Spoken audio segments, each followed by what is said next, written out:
Turabasuhuje mwese mukurikira ibiganiro byacu. Dore abahanzi baririmba indirimbo zo kuramya no guhimbaza Imana bazitabira igitaramo cya Evangelia Easter Celebration Concert. Abahanzi barimo Israel Mbonyi, abarimo Zoravo, abarimo James na Daniella ndetse n'amakorali agiye atandukanye azaririmba mu gitaramo cya Evangelia Easter Celebration Concert. Ni igitaramo rero cyo kwizihiza umunsi wa pasika cyangwa izuka rya Yesu.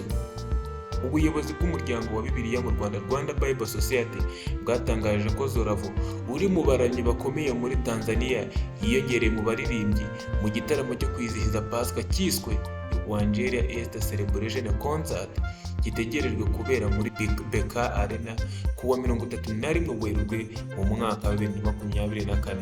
Zoravo rero aherutse i Kigali aho yari yitabiriye igitaramo cya Redemption Concert cya Jado Sinza uzwi mu muziki wo kuramya no guhimbaza Imana, cyabereye muri Camp Kigali mu minsi yashize. Ni nyuma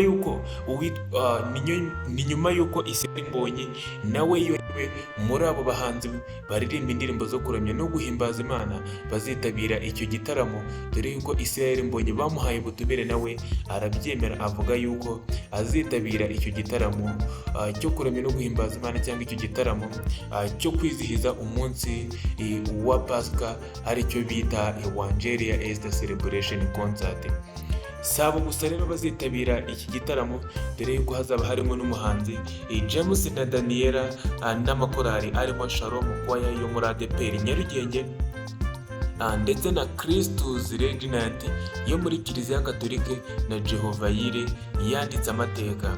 Harimo ndetse na Alan Ministry iri mu matsinda agezweho muri iki gihe n'izindi zitandukanye. Umuryango rero wa Bibiliya mu Rwanda ugaragaza ko wateguye icyo gitaramo mu rwego rwo gufasha abakristo batandukanye kwizihiza umunsi mukuru wa pasika bataramana n'abaririmbyi ndetse n'abahanzi bakomeye kandi bakunda. Intego y'iki gitaramo rero akaba ari ukuzamura uburyo bwo gusoma Bibiliya ndetse no kuzamura Bibiliya mu Rwanda. Iki gitaramo kikaba kinagamije rero kuzamura urwego rwo gusoma Bibiliya, aho amafaranga azavamo azazamura ibikorwa byo guteza imbere gusoma Bibiliya.